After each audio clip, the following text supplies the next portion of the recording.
Quero compartilhar uma mensagem com vocês hoje, que tem como tema uma pergunta, a pergunta de Jesus, em Lucas, no capítulo 18 e verso 8. Achará fé na terra? Porventura, quando o Filho do Homem vier, ele faz uma pergunta: achará fé na terra? Você pode perguntar para alguém que está do teu lado? Fala assim: quando Jesus vier, ele vai achar fé na terra? Amém? Vamos orar. Pai, em nome de Jesus, nós oramos nessa manhã para que a Tua palavra venha sobre as nossas vidas, alinhando de acordo com aquilo que o Senhor quer, de acordo com o padrão dos céus, de acordo com o Teu coração, de acordo com aquilo que o Senhor quer como requisito, não a nossa fé, não da nossa forma, mas a maneira como o Senhor quer.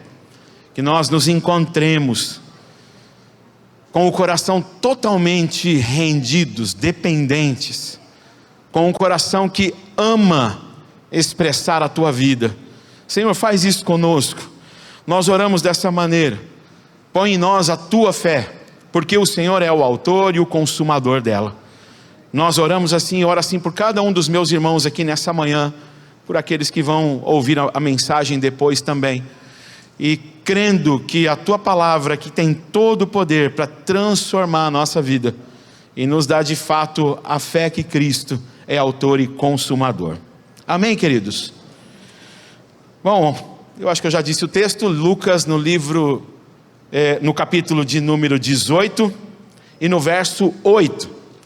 Vamos ler esse texto junto. Diz assim: digo-vos que depressa lhes fará justiça. Contudo, quando vier o Filho do Homem, porventura achará fé na terra? Essa palavra fé, ela é dita por muitas vezes na Bíblia. E aí eu vou talvez usar aqui um contexto que vai parecer que tem muita coisa. Eu vou falar de uma forma inversa. O Novo Testamento fala a palavra fé 240 vezes mais do que o Velho Testamento. Você fala: uau, então é muito. Não, é porque no Velho Testamento só tem uma vez essa palavra. E no Novo 240, 247, depende das traduções, 250, alguns dizem que é 204, mas é acima de 200 vezes. A palavra fé aparece no Novo Testamento. De fato, a palavra fé no Velho Testamento aparece em Abacuque capítulo 2, verso 4. O justo viverá pela fé. Então eu creio que essa citação bíblica, que os escritores do Novo Testamento deram tanta ênfase, é porque Jesus é quem de fato é o autor e o consumador da nossa fé, e nele é que nós temos o verdadeiro padrão de fé, e é nele que é satisfeito, é nele que é completo, e nele que é plena a nossa fé. Amém? Então, um outro texto que vai citar Abacuque, capítulo 2, verso 4, está em Romanos, no capítulo 1, verso 17, eu vou ler a versão NVI, que diz assim: porque no Evangelho é revelada a justiça de Deus, uma justiça que do princípio ao fim é pela fé, como está escrito: o justo viverá pela fé. Então, do princípio ao fim, a justiça de Deus é pela fé. E aí ele dá a citação de Abacuque dizendo: o justo viverá pela fé. Quero talvez trazer uma base para depois a gente discorrer o livro todo, o capítulo todo 18 de Lucas, para a gente entender qual era o que Jesus de fato queria quando ele estava falando sobre quando o Filho do Homem vier, achará fé na terra. Então a base da vida de um justo é a fé. O fundamento que torna alguém justo diante de Deus é a fé. Portanto, eu creio que esse contexto, o Senhor está declarando ser a fé, o atributo mais importante a ser achado em nossas vidas quando Ele vier. Jesus não disse: olha, achará amor, Será que eu vou te encontrar dentro da igreja? De fato, todas essas coisas fazem parte. Mas eu poderia estar na igreja sem fé. Eu poderia viver e conhecer a palavra. Será que de fato o Senhor achará pessoas que tenham conhecimento na palavra? Poderia, isso é bom. Isso tudo faz parte da fé. Tiago vai dizer que a fé sem obras é morta. E tudo isso eu creio que faz parte da fé. Então, o atributo mais importante a ser encontrado em nossos corações é a fé. E aí você de repente poderia dizer, mas será que não seria o amor? A Bíblia vai falar no livro de Romanos, no capítulo 5, de que o amor é derramado em nossos corações mediante ao Espírito que nos foi dado. E tudo isso pela fé. Sem fé eu não posso viver e eu não posso transmitir o amor que é dado por Deus a mim. Eu não posso amar você se eu não tiver fé de que Ele morreu, ressuscitou, e porque Ele foi ao Pai, o sacrifício dele foi aceito, Ele me envia o Espírito Santo, o Consolador. João capítulo 16, verso 8, quando eu for, eu vos enviarei. E eu não posso, sem fé, amar de fato, porque a fé é um fruto do Espírito, como diz o livro de Gálatas. Então você está dizendo que eu não posso amar? Isso mesmo. Mas o maior mandamento não é amor? Sim, mas é pela fé. Eu me esvazio e me identifico com a vida de Cristo, fazendo o quê? Morro. Por isso, quando nós chegamos na igreja, de fato, quando nós levantamos a mão, esse é, ou deveria ser, um atestado de falência, dizendo, a minha vida não serve, a partir de hoje, eu quero viver a vida de Cristo. Não serve, o amor com que eu amei até agora não serve, o amor perfeito vem dele. O perfeito amor vem de Deus. Então tudo o que nós fazemos quando levantamos a nossa mão, naquele dia é dizer, Senhor, minha vida não serve mais.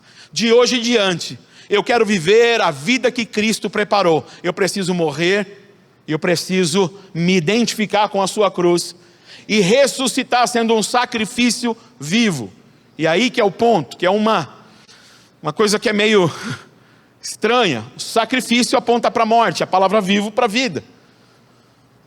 Então eu preciso me identificar com essa morte, essa ressurreição, para dizer, não mais eu vivo, Gálatas 2:20, mas Cristo vive em mim. Como Paulo começa escrevendo esse versículo, a vida que eu vivo agora, não vivo mais eu, mas eu vivo-a pela fé, naquele que se entregou. Então eu preciso entender a fé como um atributo de suma importância para quando Jesus vier, porque é a fé que me faz esvaziar, dizer, não serve a minha vida para viver a vida de Cristo. E se eu não for achado assim, provavelmente eu não tenho parte com Ele. Se eu não viver, se eu não morrer, como a palavra fala, se a gente ler o livro de Romanos, eu não vou pegar os textos, se eu não morrer para a lei, eu viverei por ela e jamais conseguirei cumpri-la. Mas quando eu morro e vivo pelo Espírito, eu tenho acesso a Deus, porque eu vivo segundo a fé que eu tenho em Cristo. Deus não aceita nada, como pregou o João aqui outro dia, se não for Cristo. Como que eu posso expressar alguma coisa se não for por meio da fé? Sem ela, jamais poderíamos desfrutar da paz com Deus. Romanos 5:1. E também não teríamos acesso à graça que nos foi revelada.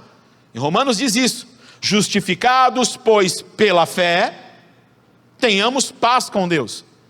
Eu não consigo, a palavra justificado significa ser reintegrado totalmente à presença de Deus, ter um acesso total, ser colocado de volta num lugar original, estar no mesmo ponto da balança que Jesus, no mesmo peso, na mesma medida, porque foi assim que o Pai nos fez. Ele olhou para Jesus, colocou a gente, olhando para Ele, nos formou, porque nós somos imagem e semelhança. Por isso a palavra justificação é nos levar ao mesmo ponto de Cristo.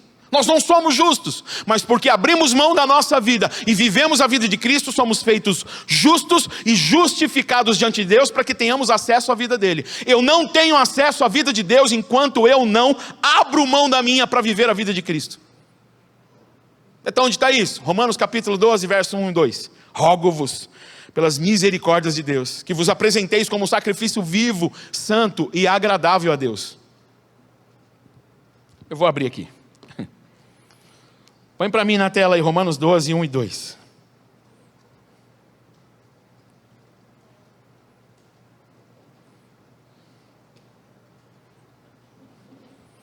Rogo-vos, pois, irmãos, pela compaixão ou misericórdia de Deus, que vos apresentei os vossos corpos em sacrifício vivo, santo e agradável a Deus, que é o vosso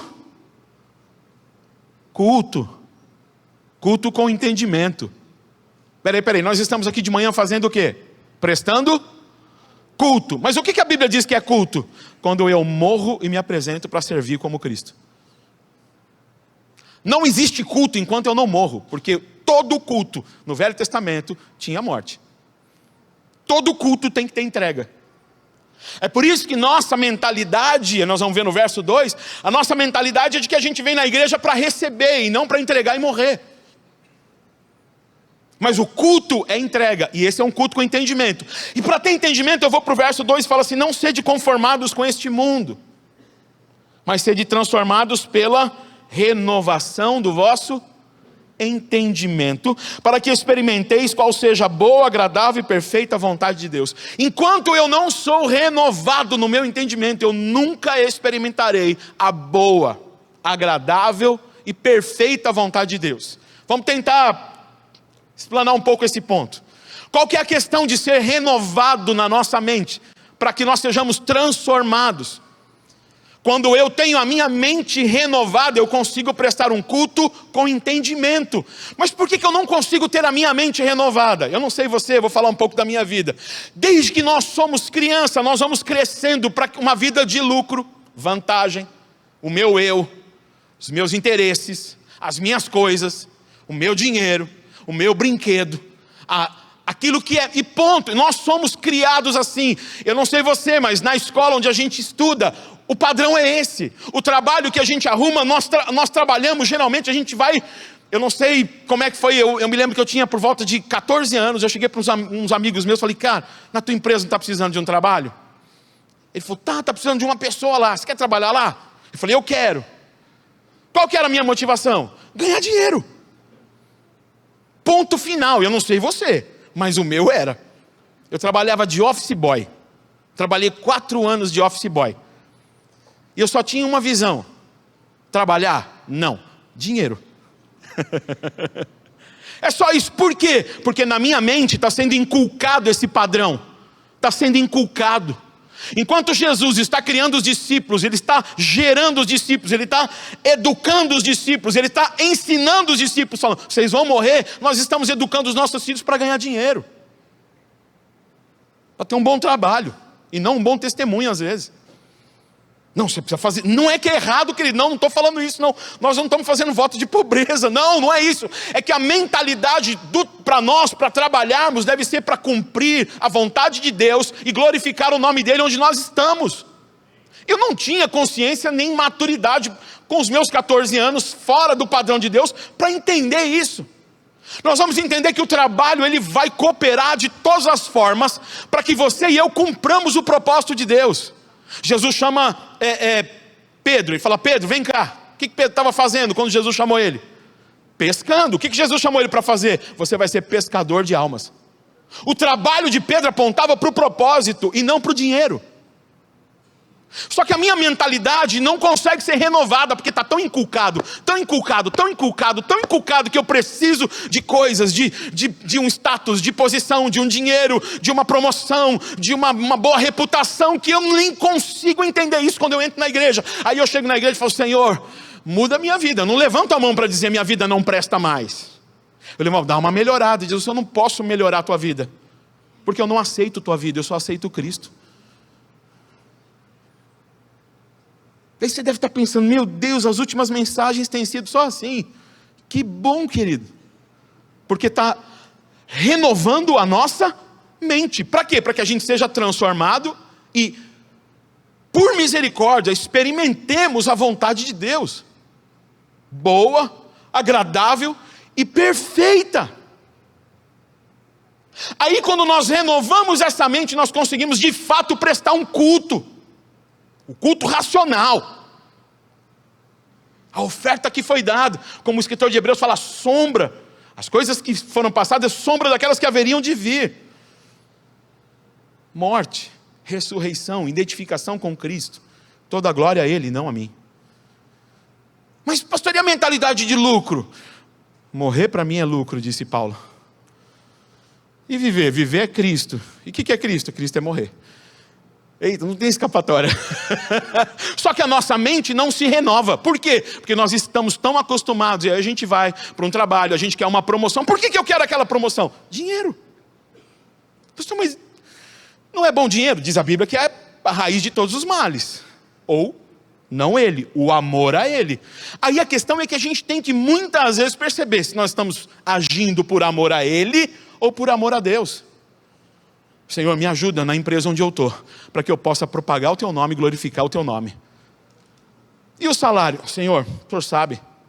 Mas Salomão, você não quer nada? Não, não quero. Porque você não quer, eu vou te dar. É simples, a gente abre mão, Deus dá. Agora nós não podemos abrir mão de ter e meditar nessa fé que Jesus disse, para ter a nossa mente renovada, porque senão eu não vou experimentar a vontade de Deus. Eu vou estar dentro da igreja. E essa é uma das vontades de Deus. Mas não é a perfeita, não é a completa. A completa vem quando eu sou um sacrifício vivo, santo e agradável para Ele. A Ele. Porque a glória é dEle. Aí eu experimento.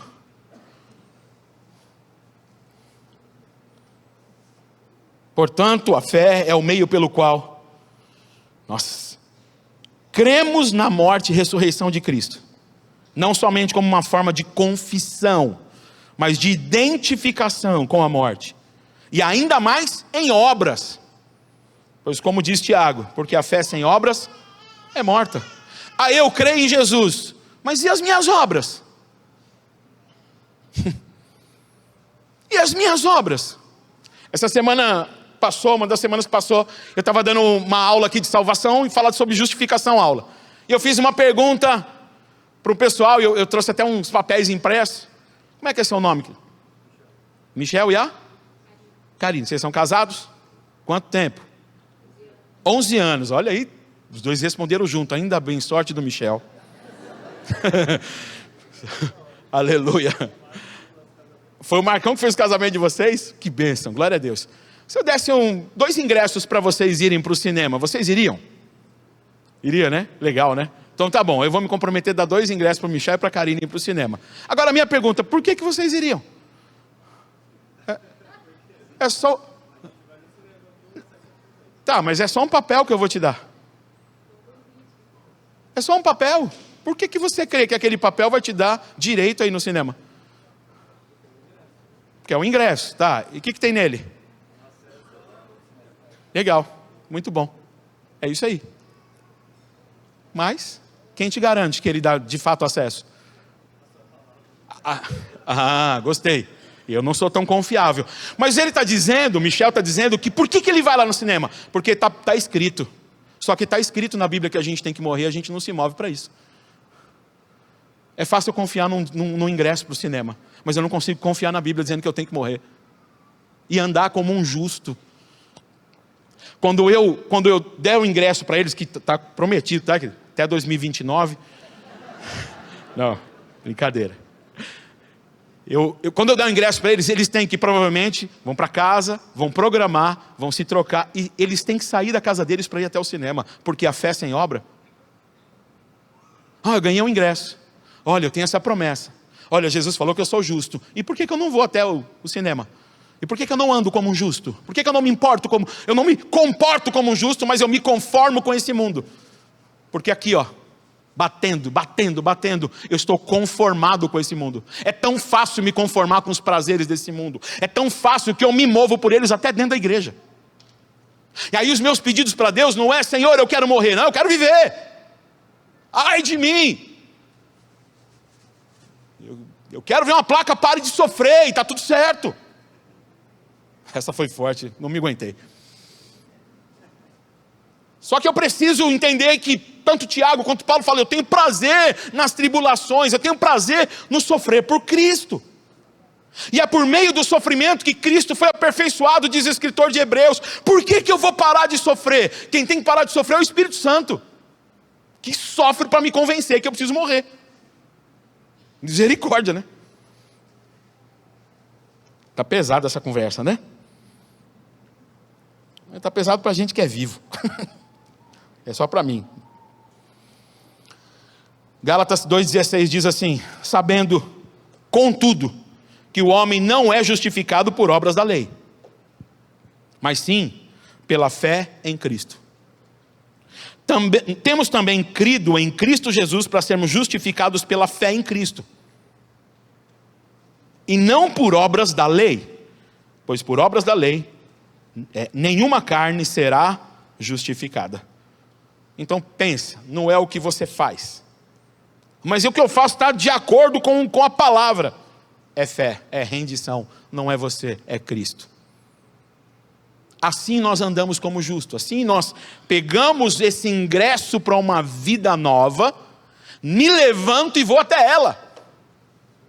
Não posso ficar sentado no sofá, ligar e falar, Betão me deu um ingresso para o cinema e eu estou assistindo cinema em casa. Tela crente, né? Que eu sei que vocês assistem só filme assim. Tela crente foi ruim, eu sei. Gálatas 2,20, olha o que diz o apóstolo Paulo. Então, a fé é a forma mais clara de dizer que a nossa forma de vida não serve para que vivamos de forma prática, pela fé, a vida de Cristo. Senhor, minha vida não dá, pela fé eu vou viver a tua. Mas eu não posso, verdade. Mas eu não consigo, verdade também. Mas eu não tenho força, verdade também. Diga ao fraco, eu sou forte. É na fraqueza que se aperfeiçoa o poder de Deus e não naquilo que a gente pode. É no que nós não podemos a nossa rendição. Gálatas 2,20, já estou crucificado com Cristo. Diga, já estou crucificado com Cristo. Está escrito isso, eu preciso crer, me levantar, pegar esse ingresso para a cruz e viver nela. Porventura, quando vier o Filho do Homem, ele vai achar essa fé, é essa fé que ele vai achar. É essa que ele quer achar. A fé de que eu não posso, mas ele vive em mim, ele pode. Já estou crucificado com Cristo, e vivo não mais eu, mas Cristo vive em mim. A vida agora que vivo na carne, vivo-a pela fé no Filho de Deus, o qual me amou e se entregou a si mesmo por mim. Eu não posso invalidar essa cruz, eu não posso invalidar essa entrega, eu preciso me entregar também. Então, quando eu e você levantamos a mão para Cristo, estávamos dizendo, minha vida não serve, eu desisto dela nesse exato momento, e pela fé passo a viver do mesmo modo de Cristo, o meu Senhor e dono. Você pode repetir isso comigo? Diga assim, a minha vida não serve, eu desisto dela nesse exato momento, e pela fé passo a viver do modo de Cristo, meu Senhor e dono. Amém? Essa é a fé que o Senhor espera achar. Então, se a gente parar para pensar, não foi talvez isso que a gente fez. Talvez o nosso sentimento seria, agora eu vou melhorar de vida. Só que não melhorou. E às vezes, querido, é pior para os que melhoraram. Pastor, é verdade, porque a gente achou que estava no caminho certo. Olha, você não sabe, Deus, eu tenho tantas bênçãos. Deus fala, só não tem eu. Nada contra a música. Tudo contra um padrão do inferno, que às vezes dentro da igreja a gente quer bênção, bênção, bênção, e não o dono dela.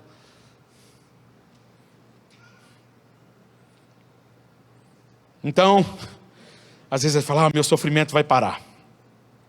Ou uma vez um irmão que chegou para mim e falou assim, ele falou, Betão, é o seguinte, já falei para Deus, eu vou buscar o reino, mas eu quero as demais coisas. Cara, o cara falou isso para mim, Jeff, é verdade, é verdade. Eu olhei, fiquei olhando para ele, querido, sabe assim como uma forma, o Espírito Santo falou assim, bom, ele pelo menos teve coragem de falar, e você que nem fala. Espera, como é que é isso? Porque esse é o teu coração.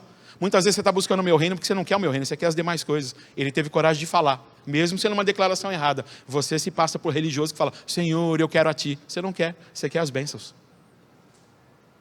Aí eu falei, Senhor, eu não sou como este publicano. É sim, você só não fala. E muitas vezes a gente está dentro da igreja. Senhor, eu quero o teu reino. Não quer, porque reino significa governo. Você deixa Cristo governar e automaticamente essas demais coisas, elas se tornam aquilo que precisamos para cumprir o propósito, para vivermos como Cristo. Isso são as demais coisas. E esquece as demais coisas. O que você precisa para ser Cristo são as demais coisas. E se você quiser algo a mais, provavelmente vai te estragar. Tudo que te leva a ser Cristo é o que você precisa. Porque de fato, no final, é só isso que vai valer. Deus, eu tenho misericórdia. O que de fato queriam os homens, que viveram pela fé, e que são descritos na Bíblia como exemplos a serem seguidos nesse quesito. O que eles queriam? Em Hebreus 11, né? Nós vamos ler um pouquinho. Abre em Hebreus 11 aí. A partir do verso... Misericórdia. Espera aí que eu abri no 12, porque mesmo com óculos, me falta habilidade para mexer no celular. Vamos lá. Hebreus 11, diz assim, ora, a fé é o firme fundamento das coisas que se esperam. Diga comigo, das coisas que se esperam. E a prova das coisas que não se veem. Diga, das coisas que não se veem. Amém? Porque os antigos, por ela alcançaram testemunho. Pela fé entendemos que os mundos, pela palavra de Deus, foram criados de maneira que aquilo que se vê não foi feito do que é aparente. Verso 4 agora. Abel, pela fé, ofereceu a Deus maior sacrifício do que Caim, pelo qual alcançou o testemunho de que era justo, dando Deus testemunho dos seus dons. E por ela, pela fé, depois de morto, ainda fala. Quem fala? Abel, a oferta? Não, a fé. A nossa fé é eterna, porque Jesus é o Pai da eternidade. Quando agimos por fé, estamos agindo em Cristo e Cristo é eterno. O desdobramento dessa oferta é eterno. Pela fé, Enoque foi trasladado para não ver a morte, e não foi achado porque Deus o trasladara, visto como antes da sua trasladação, alcançou o testemunho de que agradara a Deus. Ora, sem fé é impossível agradar-lhe, porque é necessário que aquele que se aproxima de Deus creia que Ele existe e que Ele é galardoador dos que o buscam. Ou, talvez traduzindo, Enoque andava com Deus porque ele tinha uma convicção de que valeria a pena. Que galardão é esse? Nós vamos ver no texto. Ele tinha uma esperança de uma recompensa. É como se Enoque pudesse cantar: e vai valer a pena, vai valer a pena mesmo, quando o grande dia chegar. Quando o grande dia chegar e ele vem. Quando o grande dia chegar, eu cantarei, Senhor, valeu a pena. Ah, mas eu tinha tantas bênçãos. Não, valeu a pena andar com o Senhor. Valeu a pena para Enoque. Deus falou assim: eu quero Enoque para mim. Enoque falou: valeu a pena andar com Deus. Quantas bênçãos Enoque teve na terra? A Bíblia não diz nenhuma. Quantas conquistas Enoque teve de guerra? A Bíblia não relata nenhuma. A Bíblia só diz que Enoque andou com Deus e por isso agradou a Deus. E Deus então tomou ele para si. Uau! Tem que valer a pena. É essa fé que vai valer a pena. De que Ele é galardoador para aqueles que andam com Ele. De que Ele tem uma cidade, um lugar, o texto vai continuar dizendo, aonde Ele mesmo é arquiteto e construtor, e de que nenhuma cidade ou nenhum lugar é páreo, se compara para aquela cidade, igual Jesus falou: eu vou para o Pai, mas eu vos prepararei morada. Vai valer a pena. Ah, mas eu queria tantas coisas aqui. Ah, Senhor, se alguma coisa aqui me tira de ser Cristo e de valer a pena, nem me dê.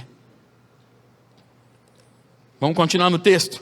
Pela fé, Noé, divinamente avisado das coisas que ainda não se viam, temeu para a salvação da sua família, preparou a arca, pela qual condenou o mundo e foi feito herdeiro da justiça, que é segundo a fé. Como que vem justiça? Como somos considerados justos? Pela fé. Aí Noé andou exatamente como Deus pediu para que ele andasse. E Noé então é um tipo de Cristo, fazendo uma estrutura para a salvação. A salvação de famílias, onde Deus disse a Abraão: em ti serão benditas todas as famílias da terra. Isso é fé. A justificação pela fé.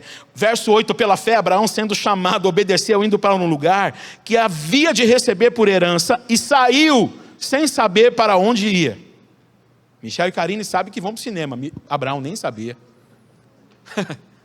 Para onde vou, senhor? Não sei. Mas o senhor está mandando eu sair? Eu vou, porque eu creio no Senhor. Eu não preciso ver nada aqui. Porque a fé é o firme fundamento das coisas que eu espero. São as coisas que eu não posso ver, porque na terra eu posso ver tudo. É fácil esperar o que eu posso ver. Mas a fé, em Hebreus 11, é o que eu não vejo. E o que eu não vejo é o céu. São coisas invisíveis, como diz Paulo, que são eternas. Essa é a fé que o Senhor espera encontrar em nós. Pela fé habitou na terra da promessa como em terra alheia, morando em cabanas como com Isaac e Jacó, herdeiros com ele da mesma promessa, porque ele esperava a cidade que tem fundamentos, da qual Deus é o arquiteto e construtor. Aleluia! Eu não quero uma cidade, por isso que eu estou saindo para um lugar que para mim não importa. O que importa é andar com Deus. Mas você vai trabalhar naquela empresa? Foi direção do Senhor, eu vou glorificar o nome dele lá. Meu, mas você vai fazer tal coisa? Mas você vai abrir mão disso? Mas você vai... mas você não vai ter... Peraí, você vai ser trouxa agora? Se é disso que são chamados os que têm fé, não tem problema, pode me chamar. Ah, salva-te assim mesmo. Você não salvou todo mundo na cruz? Dá um jeito e se salva aí, né, seu trouxa? Está nessa cruz pendurado aí, passando vergonha? Peraí, né?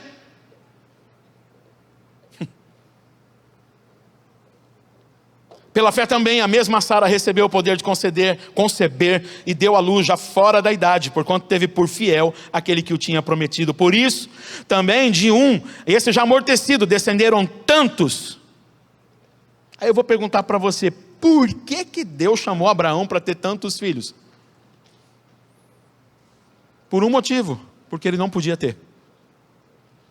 Aí ele é encontrado como justo, porque ele creu. Tá, Betão, tudo bem, eu não tenho a idade de Abraão. Esse é o problema. Deus precisou esperar Abraão chegar nesse ponto. Quanto tempo Deus precisa esperar mais para que eu e você cheguemos nele? Num ponto de dependência total. Eu não posso ter filho. Eu não posso amar. Eu não posso ter uma vida em santidade. Eu não consigo. Minha carne não produz isso. Quanto tempo mais Deus vai precisar esperar eu e você chegarmos no ponto de Abraão? Não, mas eu consigo, você tem que ver. Tem umas coisas que eu já sei fazer. Eu li a palavra, eu já estou praticando. Pelo braço? Pelo braço o jovem rico fazia também. Vamos lá, vamos continuar aqui. Como a estrela do céu e como a areia inumerável que está na porta do mar. Todos estes, verso 13, morreram na fé, sem terem recebido as promessas, mas vendo-as de longe, crendo-as e abraçando-as, confessaram que eram estrangeiros e peregrinos na terra. Porque isto dizem claramente mostram que buscam uma pátria. E se na verdade se lembrassem daquela de onde havia saído, eles teriam a oportunidade, Deus daria a oportunidade deles voltar, mas agora desejam uma pátria melhor. Está aí para aqueles que fazem campanha de política na internet. Você deseja uma pátria melhor? Não importa em quem você votou e nem quero saber, querido. Esses homens desejavam uma pátria melhor, mas não essa, é a de cima. Por isso andavam aqui como se estivessem andando nela. O texto vai dizer lá no final, o mundo não foi digno desses homens. Era gente que não era daqui, gente que não tinha um padrão daqui. Eles tinham um firme fundamento. Eles criam nas coisas que eles estavam esperando, naquelas coisas que eles não viam. E por isso andaram de forma justa, por isso creram e andaram dessa forma. mas agora desejam uma pátria melhor, isto é, a celestial. Por isso também Deus não se envergonha deles. Uau! Será que Deus se envergonha de mim? De se chamar seu Deus, porque já lhes preparou uma cidade. Aleluia. A minha fé me leva a Deus, me leva ao meu Deus se agradar da minha vida, de me permitir chamar a Ele de seu Deus e de me preparar um lugar, porque Ele sabe que eu não me enquadrei aqui. Esse lugar eu passei como peregrino, como estrangeiro. Mas quanto mais a gente se apega aqui, menos longe a gente está dessa cidade. Amém, querido? Eu vou parar por aqui no livro de Hebreus, que dava para ir até o final. Mas hoje é dia de ceia, misericórdia. Às vezes, nós limitamos o nosso conceito de fé, porque aponta somente para crer. Fé é crer. Ou esperar de forma natural e terrena. Abra sua Bíblia no livro de 1 Coríntios, capítulo 15, verso 19. Eu estou esperando coisas que eu creio que elas vão acontecer. São coisas boas. 1 Coríntios 15, 19. Se a nossa esperança em Cristo se limita apenas a essa vida, somos os mais infelizes de todos os homens. Você está feliz?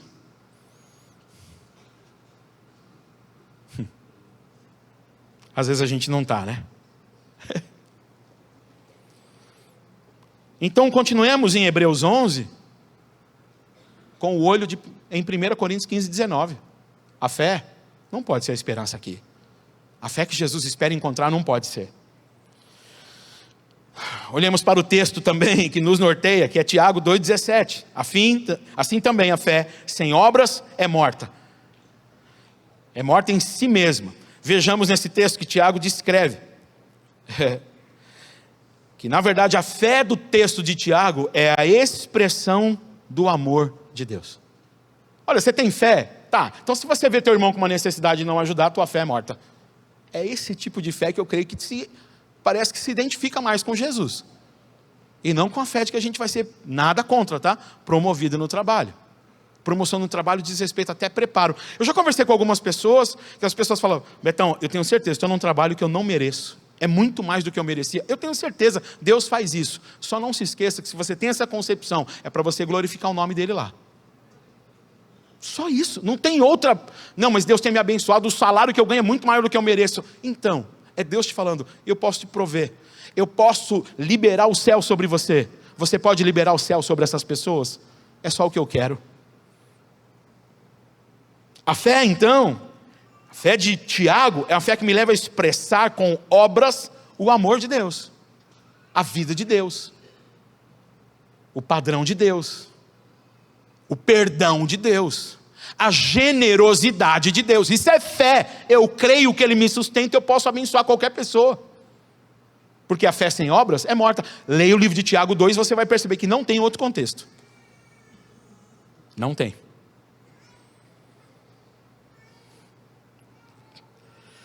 O texto que só o versículo que a gente leu, no capítulo 18 de Lucas, ele vai nortear a gente para algumas coisas. E eu não vou ler ele todo para a gente ganhar tempo.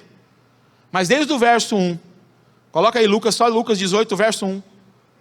Do verso 1 até o último verso, eu penso que são 5 pontos importantes que vão nortear a nossa vida, porque é nesse capítulo, e eu acredito que de uma forma deliberada, escrito, e as coisas ali, todas elas ligadas, para que a gente aprenda algumas coisas, e eu estava meditando sobre isso. E eu creio que Deus quer nos ensinar padrões e lições que estão nesse texto. Então a Bíblia fala assim, Jesus lhe contou uma parábola para mostrar que deviam orar sempre e nunca desanimar. Jesus está falando. Da maneira como Lucas escreveu, era como se Jesus estivesse ensinando eles a perseverar, unânimes em oração, como nós cantamos aqui dia e noite.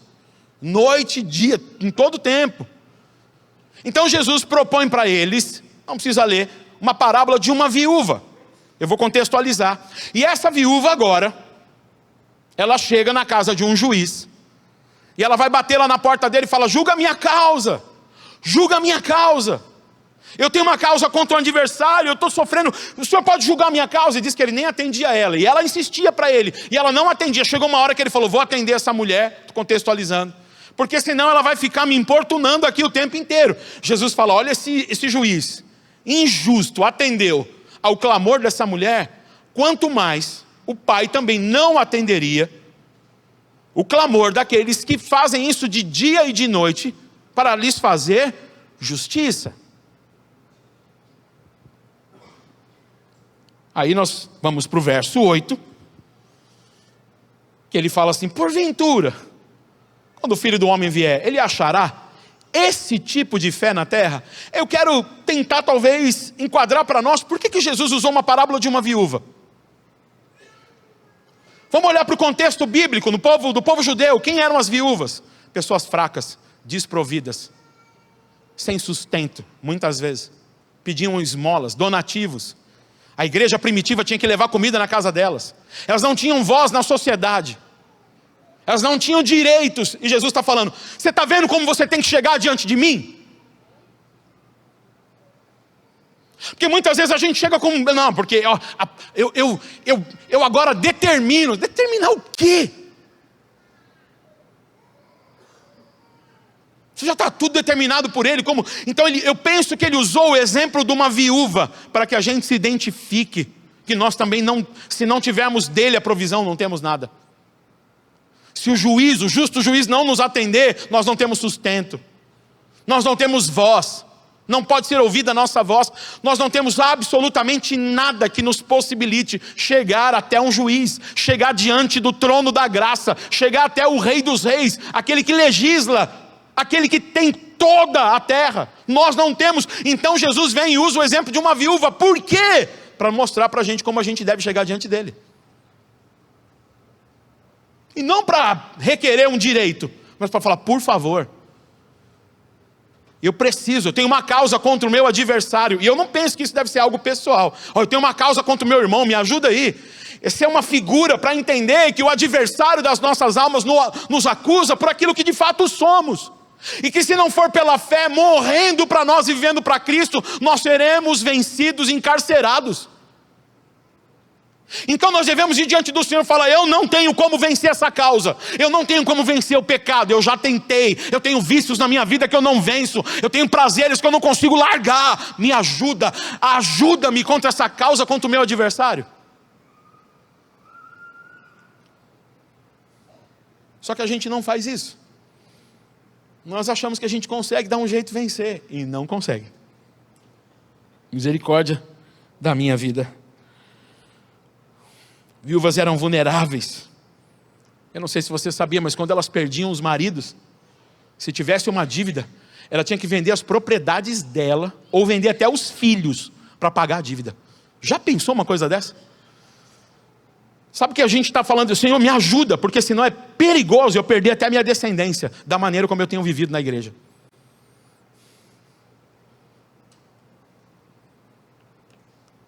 A viúva para nós então representa um estilo de vida frágil, sem recurso, porque eu e você somos assim.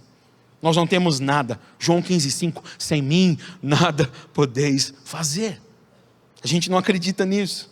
A gente acredita no ingresso do cinema, mas não acredita nessa palavra. Sem proteção, não tinha um status. É uma realidade onde pouca coisa é almejada, a não ser o pão de cada dia. Isso te lembra alguma coisa? Ou o tipo de oração que deveríamos ter todo dia, Senhor, obrigado pelo pão que eu tenho, está ótimo. O que eu quero é o teu reino. As demais coisas, na verdade, são as coisas que me fazem ser o Senhor, a expressão de Cristo na terra, e ponto final.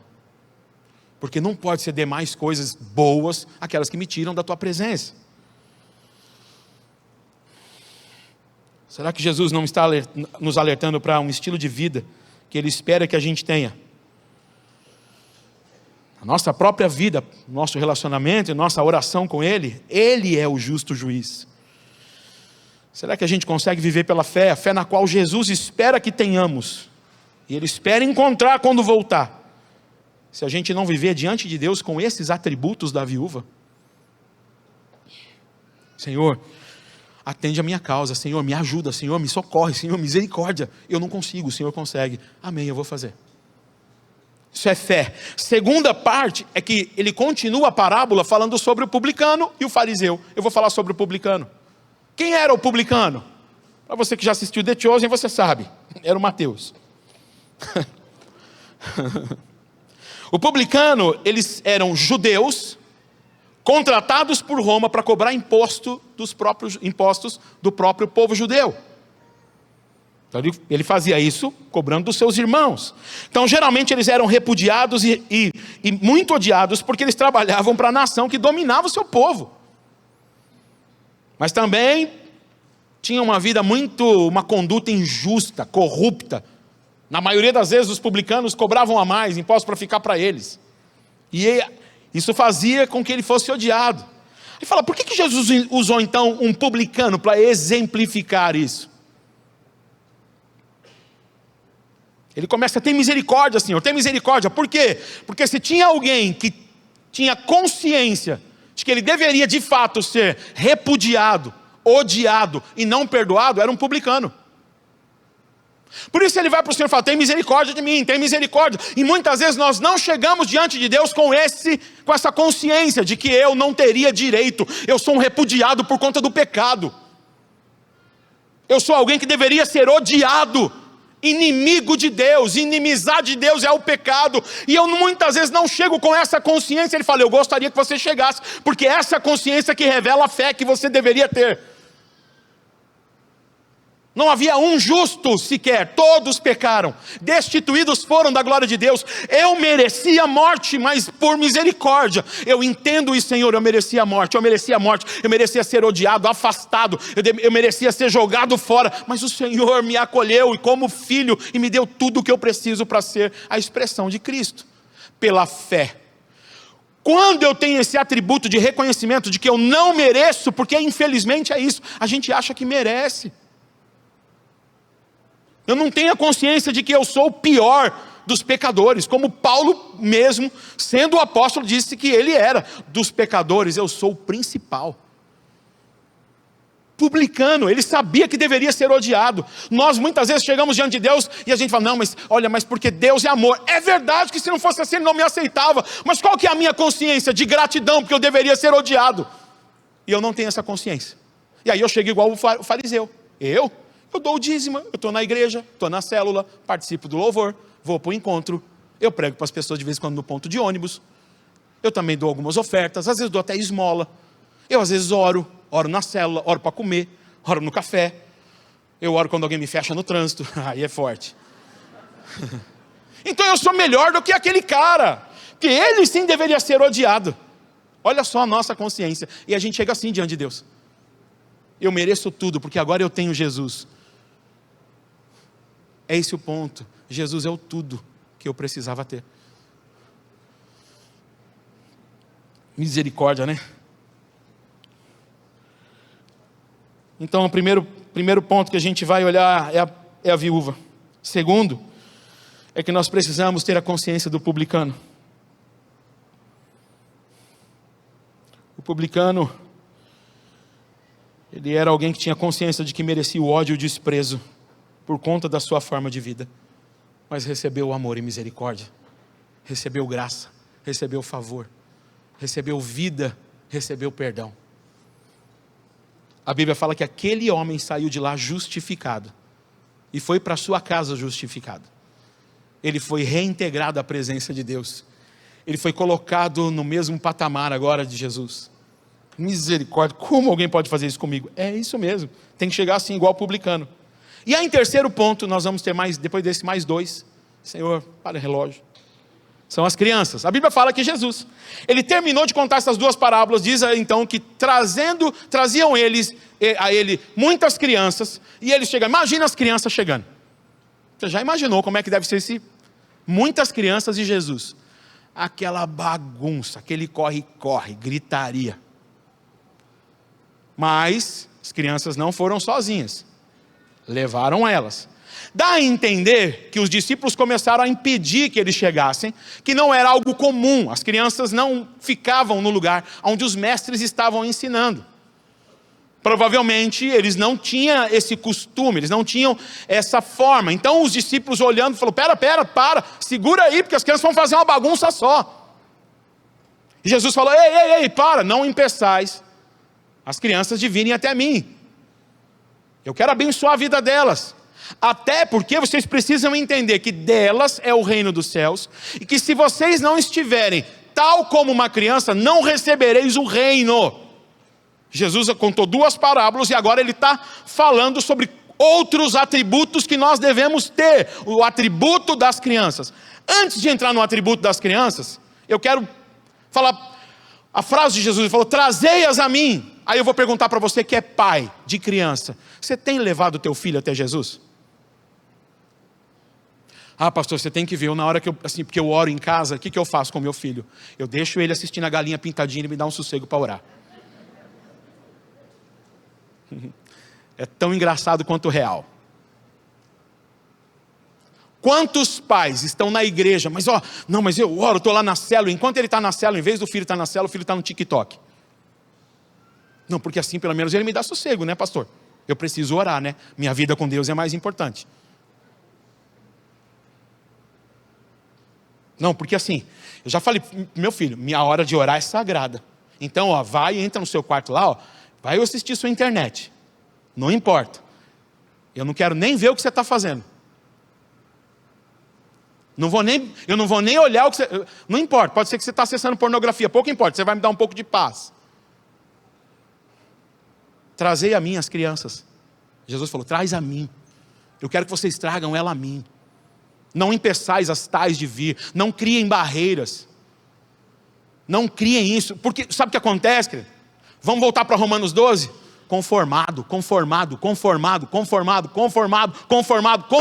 Não consigo ser um sacrifício vivo, santo e agradável. Porque desde criança meu pai me ensinou assim: não, meu exemplo era de oração para o meu filho. Enquanto você orava, você não se preocupava dele orar também. Põe ele de joelho do teu lado. Ah, pastor, ele não aguenta muito tempo. Fica com ele o tempo que ele aguentar. Aí depois que ele levantar, que ele não aguentar ficar de joelho, ora em pé. Ah, mas sabe como é que é difícil manter as crianças assim? Pois é, mas talvez seja muito mais difícil manter eles na igreja depois. Por quê? Porque Jesus falou: deixa eles vir para mim. Qual é o tempo que a gente gasta orando por eles? Quanto tempo a gente gasta ensinando? Mas sabe o que a gente está ensinando? Não, filho, você tem que ter, na verdade, você tem que ter uma boa faculdade. Vamos agora, não vou nem falar das crianças, vamos para os adolescentes. Você tem que ter uma boa faculdade, filho. O importante é você ser alguém, sabe, com status. Você precisa ter um pouco mais de condição, né, filho? Você sabe o quanto o pai passou de dificuldade. Não quero ver você passando dificuldade, quando muitas vezes foi a dificuldade que forjou você para ser um cristão de fato. Ai, meu Deus do céu, essa conversa não está boa, né? Ainda bem que hoje é dia de ceia, vocês vão tomar e me perdoar. O que eu estou dizendo é que esse tipo de fé que Jesus está falando que ele quer achar na terra. Porque ele começa com essa frase e ele vai escorrendo talvez das mesmas coisas até o final. Misericórdia, né? Só a graça de Deus. As crianças então foram levadas. Leve o seu filho para o Senhor. Eu vou perguntar para você agora aqui. Se você, vou falar de Jesus e Maria, se você esquecesse seu filho, com a idade que Jesus foi esquecido, sabe quando você chegasse no templo, ele ia estar debatendo sobre Bíblia ou falando de Instagram e TikTok? Forte, né? Ah, meu filho está falando de cartola. E as meninas? Ah, ele está falando de algum programa sei lá. Eu sou velho, ia falar Hello Kitty, mas sei lá, agora as minhas falam outra coisa.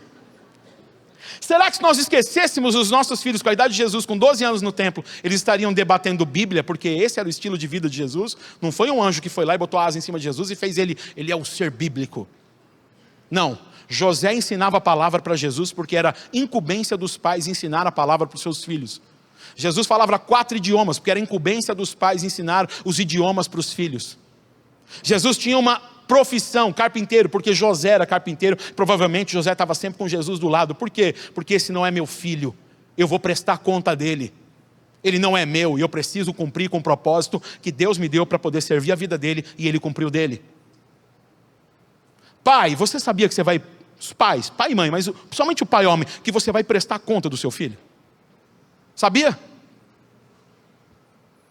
Eu ia ficar menos preocupado se você não soubesse. Porque muitas vezes a gente sabe. Por que você presta conta de algo? Porque não é teu. Eu não presto algo do que é conta para alguém do que não é meu. Mas quando não é meu, eu tenho que prestar conta. Sabe o que a Bíblia está dizendo? Teu filho não é teu. Então cuida como se fosse de Deus, porque ele só te emprestou. Você vai prestar conta. Ensine a ele a ter fé. Ensina teu filho a morrer. Misericórdia, pastor. Se você fosse Abraão, você não dava não, né? Ah, não, meu Isaquezinho não dou não. Misericórdia.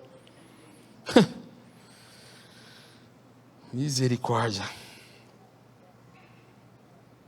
Voltando à nossa base sobre os atributos que Jesus espera encontrar em nós, eu creio que algumas características são indispensáveis que existem nesses serzinhos abençoados, que a gente precisa ter para poder receber o reino de Deus, para poder ser encontrado com Deus, com Jesus governando a nossa vida.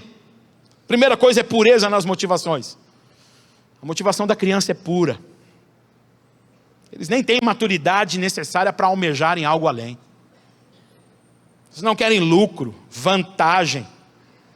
E uma coisa que é tão importante, não deu tempo ainda, discerne isso no teu filho criança, deles serem conformados com esse século. Lembra das sementes que o João pregou aqui no último dia das primícias? São sementes, crianças, jovens, adolescentes, oramos 2 dias pelas crianças aqui. São as sementes, é a colheita que a gente não vai abrir mão. Eles ainda não foram conformados com o mundo, não deu tempo. Mas infelizmente, porque a gente está conformado com o mundo, a gente está fazendo a mesma forma neles. Chegou a hora de Deus nos quebrar, nos formatar a Cristo, para que a gente forme Cristo nos nossos filhos. Outro ponto é que a criança entende as coisas no sentido literal. Essa aqui eu recebi a ajuda da Manuela, que trabalha com criança. A criança está pronta para receber um comando e obedecer. Principalmente quando ela entende que esse comando vem de alguém que é maior que ela. Você acha que a gente não vai receber o reino se for como criança? Jesus fala, é isso. Você fala, é isso. Ele é maior que eu tenho alegria em obedecê-lo. Voz de comando, pronto, acabou, eu vou obedecer. O outro ponto é o comportamento reflexo. O que é o comportamento reflexo? A criança produz o que vê. Se você pedir para uma criança, vamos brincar de escola, ela não vai ser aluna, ela vai ser a professora. Quando eu tenho um relacionamento com Deus, com esse coração, eu reproduzo o que Ele é. Tantas coisas e tantos atributos. A gente poderia falar tantos outros aqui das crianças. Mas esses são de extrema importância. Estava vindo no carro hoje com a Manu e nós fomos buscar a Laura. E a Laura falou que uma das características da criança que talvez isso é empolgação. Se você pede ela faz com alegria. Vamos fazer isso? Ela fala, vamos, não é assim? Pede para um velho igual eu. Fala, agora não. A criança está empolgada e quando vem uma ordem, quando nós estamos como criança, fala, é isso. Eu penso que esse era o coração de Isaac. Sou eu a oferta? Peraí, Abraão vai colocar o cutelo no meu coração. Sou eu que sou o sacrifício vivo, santo e agradável. Sou eu mesmo, pai. É isso aí. Vamos lá? Rola aqui a mão. Pode deixar que eu mesmo subo na pedra. Aí vem Abraão e diz, não, Abraão, eu já vi que você é meu amigo. Mas Isaac também é. Eu estou contextualizando. Deus falou só sobre Abraão. E aí o cordeiro é colocado, fala, aqui tem Jeová Jireh, Deus proverá o cordeiro. Tanto Abraão quanto Isaac foram marcados nessa situação. Em quarto, nós temos então, depois que as crianças vêm, e ele fala sobre herdar o reino, sobre receber vida de Deus, receber o reino de Deus, vem um jovem rico, ou um príncipe, como diz uma das mensagens, e ele vem, Senhor, o que eu poderia fazer para herdar a vida eterna? Jesus fala, você tem que cumprir os mandamentos. Eu falei, eu já faço isso tudo desde que eu sou criança. Legal esse moço, hein? Isso é bacana, né? Jesus disse que a Bíblia fala que Jesus olhou para ele de uma forma assim, falou, uau, esse cara cumpre tudo. Falou assim, ó, então, você faz e faço essa, puxa, muito bem que você faz, mas te falta uma coisa, só uma, te falta ser como a viúva, como o publicano e como a criança. A criança não pode fazer o que ela quer, ela depende de alguém levá-la. Ela nem come, nem veste sozinha. Ela não faz o que ela deseja fazer. Ela não tem recursos. Ainda que tenha, que seu pai seja muito rico, diz Paulo que ele nada difere do escravo enquanto criança. Jovem rico, te falta ser como uma viúva. Você tem muito recurso e acha que nele você tem segurança. O jovem rico, você ainda acha que porque cumpre os mandamentos, que você não deveria ser odiado e repudiado diante da presença de Deus. Quantos ricos a gente tem hoje dentro da igreja? Que nem dependem de Deus, que nem têm os comportamentos da criança, que não têm o comportamento do publicano. Jesus, falta uma coisa: arranca da tua vida aquilo que te dá segurança, arranca da tua vida aquilo que te dá o direito de se mover como você quer, tira da tua vida aquilo que faz você não enxergar que eu sou a tua fonte, reparte, dá aos pobres, e vem andar comigo. Pergunta é, se Jesus chegasse para você agora e falasse assim, me dá tudo que você tem, o que é que você faria? Porque ele não falou, me dá uma oferta alta. Ele falou, eu quero tudo, até a casa que você mora. Vende a casa que você mora, vende o carro que você anda, você vai pegar tudo que você tem, vender, dar aos pobres, e você vai ficar sem o que te afasta de mim. Vocês acharam que eu ia falar sem nada, né? Ou sem tudo, você vai ter que abrir mão de tudo que te afasta de mim. Aí aquele jovem fala, assim não dá, não consigo, eu não tenho essa fé. Porventura, quando o Filho do Homem vier, ele achará fé na terra? Ele achará dependência? Ele achará a consciência de que eu não mereço, mas pela graça ele me salva e me justifica? Será que pela fé ele vai me encontrar alguém pronto a obedecer, pronto a expressá-lo, coração puro, mãos limpas, sendo como uma criança? Será? Porque os atributos desse jovem rico eram todos eles contrários a essas três pessoas. Misericórdia, né? Esse comportamento aponta para a nossa suficiência, para as coisas que a gente não quer abrir mão. Aquele que não amar menos, como diz a palavra, não aborrecer pai, mãe, irmão, tudo não é digno de mim, diz o Senhor. Aquele que não largar, aponta muitas vezes para a nossa cegueira espiritual, em meio a um sistema religioso que a gente cria, a gente age e se acomoda nele. Não, mas eu já sou da igreja. Eu estou aí. Livro de 1 João, no capítulo 2, verso 15 ao 17. Não ameis o mundo, nem o que há no mundo.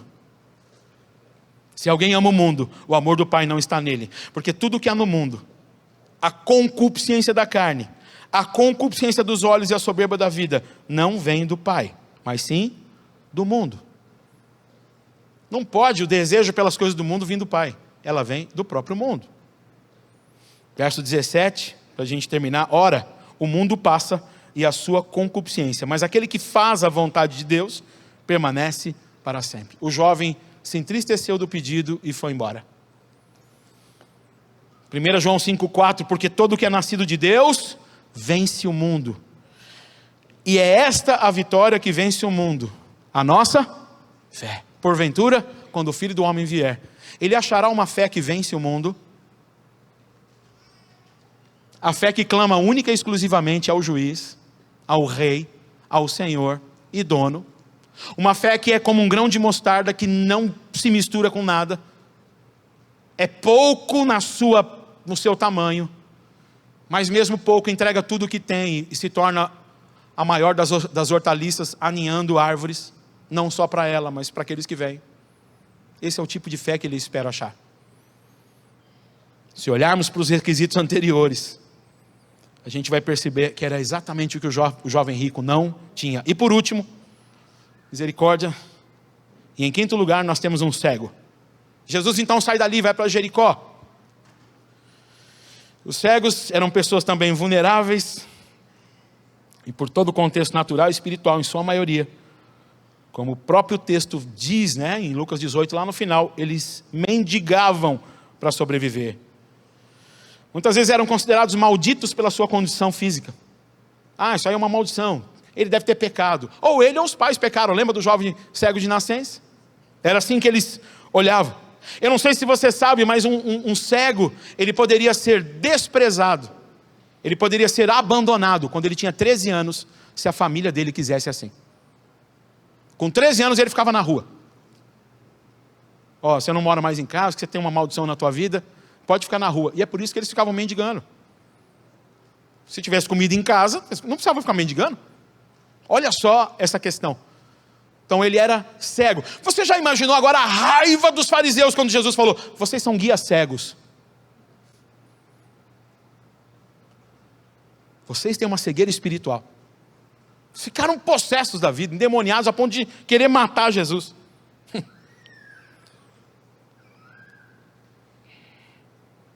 Outra coisa é que nenhum cego poderia exercer a função de sacerdote.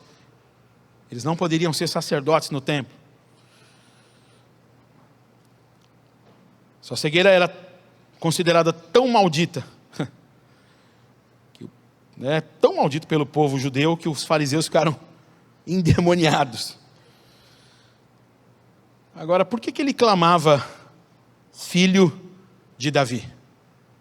Era como se ele estivesse dizendo: eu creio em tudo o que Deus tem. Eu creio na promessa. Eu creio naquilo que Deus havia dito. Eu creio que o meu socorro vem da tua vida. Eu creio que eu posso clamar somente a ti. E a Bíblia fala que enquanto ele clamava: Jesus, filho de Davi, tem compaixão de mim. As pessoas falam: fica quieto. Você está incomodando o mestre. Jesus, filho de Davi, tem compaixão de mim. Fica quieto. Ele gritava: Jesus, filho de Davi, tem compaixão de mim. E ele gritava mais. E mais, e mais, e mais. E é isso que Jesus quer ver em nós. Não importa qual seja o obstáculo, a circunstância, o problema, a doença, a perca, a morte, qualquer coisa que seja, clama a mim e eu te responderei. Anunciar-te-ei coisas grandes e firmes que você ainda não viu. Jeremias 33, verso 3. A nossa cegueira, ela precisa estar nesse ponto. Não importa, bem-aventurado, João 20, 29, os que não viram, mas creram. Aleluia. Eu preciso ter o atributo desse homem. Não é o que eu vejo. Porventura não é a fé. Quando ele vier, ele quer achar o quê? O meu clamor só nele. Filho de Davi, aquele que tem a linhagem, aquele que tem a promessa. Pastor, mas você não sabe o que eu estou passando. Clama a ele, ele vai te responder. Pastor, você não sabe quantas dificuldades eu tenho. Eu vou dizer para você aquilo que às vezes eu digo para mim. Muitas vezes a minha dificuldade é o ponto de partida da minha rendição. É a modo que Deus encontrou para eu falar: não aguento mais, eu sou um lixo. Eu preciso do Senhor. Só que a gente não quer isso. A gente foge disso. O diabo quer te impedir? Corre mais e grita mais para o Senhor. As circunstâncias querem te separar do Senhor? Clama mais alto. Tem alguma dificuldade tentando te barrar? Ore mais. Jejue mais. Busque mais. Faça tudo mais, porque Ele vai parar, vai ouvir. E a pergunta é: o que você quer que eu te faça? Aí, nesse último ponto, a gente vai para Romanos 12. Misericórdia. Não vos conformeis com esse século. Quando Jesus te perguntar o que é que você quer.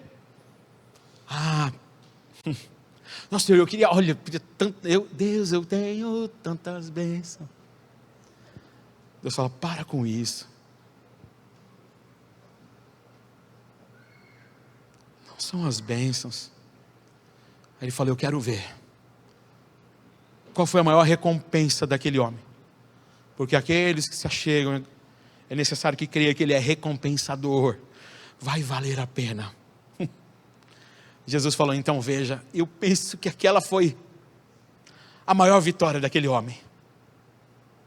Ele vê Jesus face a face. Ele agora encontrou com aquele que é a vida eterna. O que você quer? Eu quero ver o Senhor. Deus disse para Abraão: aquele que quiser me ver vai morrer. É impossível que o homem me veja sem morrer. Abraão falou: tudo bem. Moisés: tudo bem, Senhor. Eu só quero ver tua glória, eu quero ver tua glória, eu quero ver tua... Mas você vai morrer, você sabe que se eu mostrar... eu vou passar por aqui, mas não tem problema. Eu preciso morrer para ver o Senhor. chamar já o grupo de louvor.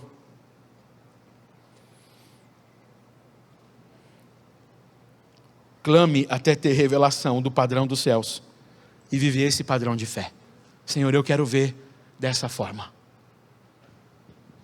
Eu quero ver dessa forma, porque muitas vezes nós estamos com o nosso entendimento obscurecido. Para citar um último texto para a gente terminar, Efésios capítulo 1, verso 18. E iluminados sejam os olhos do vosso entendimento. Jesus não disse que abriu os olhos do coração. Jesus falou, sejam iluminados os vossos olhos. Por quê? Porque está andando em trevas. Só que Jesus já veio, já se revelou como a luz do mundo, e a gente não enxerga. O que eu preciso pedir? Eu preciso ver. Eu vou te fazer uma pergunta, e você vai responder para mim, sinceramente. Vamos lá. A luz está apagada aqui? Eu não ouvi. Não. Ah, mas eu não estou vendo ela acesa. Você está entendendo? A luz já foi revelada, a luz já foi, e a gente não... Está aqui, ó, andando para um lado e para o outro. Aí ele fala, eu preciso tirar você. Eu preciso tirar o véu da tua frente. Eu preciso tirar você da escuridão. Eu preciso tirar da forma como você entende que é a fé. E te dar de fato o entendimento novo do que é fé. Porventura, quando o Filho do Homem vier, Ele achará esse tipo de fé na terra. Diz que, Senhor, eu quero ver como o Senhor quer que eu veja. Eu quero ver o Senhor. Eu quero ver a tua face. Eu quero ver o teu rosto. Eu quero ver o teu padrão. Eu quero ver as tuas obras em mim e nos outros. Eu não quero as minhas. A minha vida não serve. Eu quero ser como uma viúva, como um publicano, como uma criança e como um cego. Não serve minha vida. Senhor, me livra de ser rico. Pastor, mas nós estamos fazendo campanha nós estamos orando lá na célula para que a gente tenha...